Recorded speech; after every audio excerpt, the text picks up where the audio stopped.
Have you ever wondered if true love really exists? You know, the kind you see in movies?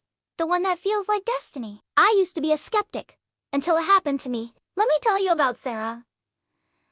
It all started on a rainy Tuesday at a tiny, forgotten coffee shop. I was hiding from the downpour, trying to finish a report, and she walked in like a burst of sunshine. Her hair was damp, her cheeks were flushed, and she had the kind of smile that could light up a whole city. She ordered a black coffee, just like me, and sat at the table next to mine. I tried to focus on my work, but I kept stealing glances. She was reading a book, a classic I happened to love. That was my opening! I took a deep breath, walked over, and said something incredibly cheesy like, "Great choice. That's one of my favorites." To my surprise, she didn't laugh me out of the room. Instead, her eyes lit up, and we started talking.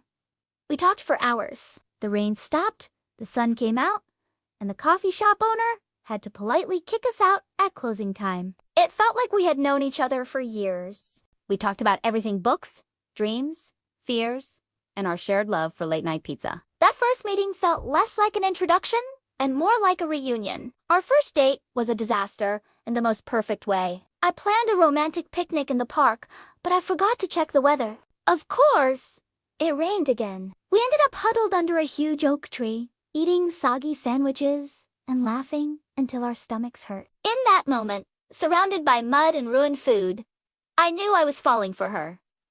It wasn't about the perfect setting. It was about being with her, finding joy in the chaos. From there, our story unfolded. We went on adventures, from hiking in the mountains to simply exploring our own city. We supported each other through career changes and family dramas. She was my biggest cheerleader, and I was hers. She taught me how to be more patient, how to see the beauty in small things. I think I helped her be a little more spontaneous, to not always have a plan. One evening, about a year after we met, we were back at that same little coffee shop.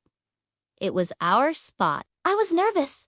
My hands were shaking, and I had a little box in my pocket. As we sat there, sipping our black coffees, I looked at her and saw my entire future. I told her how she had walked into my life and turned it from black and white into brilliant color. Then, I got down on one knee. The moment she said yes, the entire coffee shop erupted in applause. The owner, who had watched our story from the beginning, brought us a slice of cake on the house. It was a scene straight out of a movie, but it was real.